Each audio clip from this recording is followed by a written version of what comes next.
Welcome to Olga digital exclusive breaking news చూస్తున్నారు. పాకిస్తాన్ కుటిల నీతిని ప్రపంచ దేశాల ముందు బయటపెట్టేందుకు కేంద్ర ప్రభుత్వం ఒక కీలక నిర్ణయం అయితే తీసుకుంది. ముఖ్యంగా పాకిస్తాన్ ఉగ్ర సంస్థలను ఏ విధంగా పెంచి పోషిస్తుందో ప్రపంచ దేశాల ముందు వివరించేందుకైతే కేంద్ర ప్రభుత్వం ఇప్పుడు ఒక కీలక నిర్ణయానికి అయితే ముందడుగేసింది. ముఖ్యంగా విపక్ష నేతలతో కలిపి ఒక కమిటీని అయితే ఏర్పాటు చేసింది. ఈ కమిటీకి నేతృత్వం వహిస్తున్నారు మన కాంగ్రెస్ సీనియర్ నాయకుడు శశి థరూర్ గారు. ఆయన నేతృత్వంలోనే మొత్తం 8 బృందాలుగా ఒక కమిటీని అయితే కేంద్ర ప్రభుత్వం సిఫార్సు చేసింది. ముఖ్యంగా విపక్ష నేతలు అంటే దేశమంతా ఒకే తాటిపై కదిలి వస్తున్న ఈ సందర్భంలో పార్టీలు చూడకుండా నేషన్ ఫాస్ట్ పాలిటిక్స్ నెక్స్ట్ అంటూ విపక్ష నేతలు ఒకే తాటిపై వచ్చి ఒక బృందాలుగా ఏర్పడి పాకిస్తాన్ కుట్రను ప్రపంచ దేశాలకు వివరించే ప్రయత్నంలో భాగంగా వీరంతా ఒక బృందాలుగా ఏర్పడడం అయితే ఇప్పుడు ఆ దేశ రాజకీయాల్లో ఒక కీలక పరిణామం అని చెప్పవచ్చు. ముఖ్యంగా కాంగ్రెస్ నుంచి శశి థరూర్, అలాగే బీజేపీ పార్టీ నుంచి రవిశంకర్ ప్రసాద్, అలాగే బీజేపీ పార్టీ నుంచి Baijayant panda,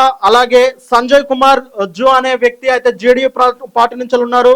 Kanimozhi Karunanidhi DMK party నుంచి, అలాగే Supriya Sule NCP SP party నుంచి ఉన్నారు. అలాగే శ్రీకాంత్ ఏక్నాథ్ షిండే శివసేన పార్టీ నుంచి అయితే మొత్తం ఈ బృందంగా ఉన్నారు. 7 బృందంతో అంటే 7 సభ్యులు ఉన్నారు. మొత్తం 8 బృందాలుగా వీరైతే ఉన్నారు. మొత్తం ఈ బృందాలు 10 రోజుల పాటు 5 దేశాల్లో పర్యటించి అయితే పాకిస్తాన్ కుటిల నీతిని వారికి వివరించే ప్రయత్నం అయితే చేస్తారు.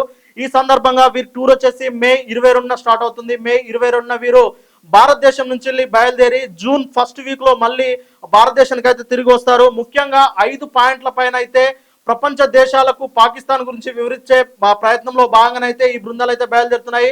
అందులో భాగంగా ఆపరేషన్ సింధూర్ పై అంటే ఆపరేషన్ సింధూర్ జరిగేలా పాక్ ఏ విధంగా రెచ్చగొట్టింది అనే ఒక ముఖ్యమైన పాయింట్ అయితే వివరిస్తారు.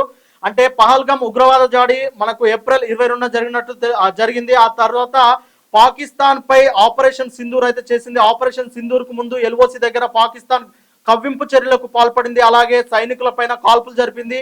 అలాంటి కవ్వింపు చర్యల ద్వారానే పాకిస్తాన్ పై ఆపరేషన్ సింధూర్ చేపట్టింది మన భారతదేశం. ముఖ్యంగా పహల్గామ్ ఉగ్రదాడి జరిగిన తర్వాత పాకిస్తాన్ అయితే అలర్ట్ అయింది. అక్కడ ఎల్ఓసి బార్డర్ దగ్గర ఉన్న పాకిస్తాన్ సైనికులను కూడా అలర్ట్ చేసింది. భారతదేశం ఏ క్షణంలోనైనా సైనిక చర్య కానీ లేదంటే ఉగ్రదాడికి వ్యతిరేకంగా ఇంకేదైనా దాడి చేసే అవకాశం ఉన్నదని పాకిస్తాన్ సైనికులను అయితే అలర్ట్ చేసింది. ఈ క్రమంలోనే మే 7న ఆపరేషన్ సింధూర్ అయితే జరిగింది. నెక్స్ట్ సెకండ్ పాయింట్ వచ్చేసి ఆపరేషన్ సింధూర్ ఏ విధంగా జరిగింది అంటే ఆపరేషన్ సింధూర్ లో ఉపయోగించిన క్షిపణులు ఏంటి, భారతీయ మిసైల్స్ ఏంటి అనే విషయాన్ని అయితే ఖచ్చితంగా చెప్పనుంది. ఈ సందర్భంగానే భారతదేశం ఉపయోగించిన క్షిపణుల గురించి అయితే అది వివరించింది. ఇంకా థర్డ్ పాయింట్ ఏంటంటే ఆపరేషన్ సింధూర్ కేవలం ఉగ్రవాద శిబిరాలపై మాత్రమే జరిగింది.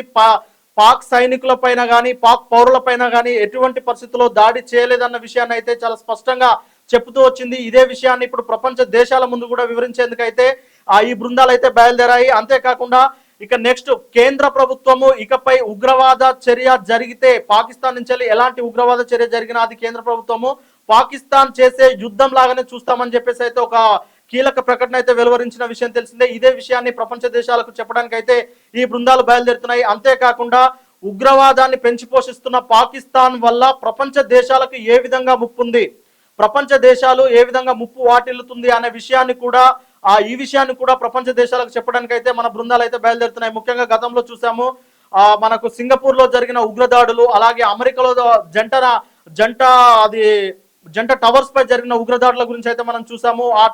దీని వెనకాల అంటే పాకిస్తాన్ కి సంబంధించిన లష్కరే తోయిబా అలాగే జైషే మహమ్మద్ ఈ ఉగ్రవాద సంస్థలకు సంబంధించిన వ్యక్తులు ఉన్న విషయం అయితే మనకు తెలిసిందే. గతంలో కూడా చూసాము అమెరికా బిన్ లాడెన్ అయితే పట్టుకొని పాకిస్తాన్ లోనే అంతమొందించింది. కానీ పాకిస్తాన్ ప్రభుత్వం మాత్రం ఎప్పుడు మా దేశంలో ఉగ్రవాదులు అయితే ఉండరని, మేము ఉగ్రవాదాన్ని పెంచి పోషిస్తామని చెప్పుకుంటూ వచ్చింది. కానీ పాకిస్తాన్ పార్లమెంట్ దగ్గరలోనే బిన్ లాడెన్ అయితే దాచిపెట్టిన సంఘటనలు అయితే మనం చూసాము. అంటే ఆ తరుణాన్ని దాచిపెట్టిన సంఘటన గమనించిన అమెరికా అయితే అక్కడికి వెళ్ళి బిన్ లాడెన్ అయితే అక్కడే పట్టుకొని అతన్ని చంపేసిన విషయం అయితే తెలిసిందే. ఆ తర్వాతనే పాకిస్తాన్ యొక్క కుటిల నీతి కంప్లీట్ గా ప్రపంచం అయితే చూసింది.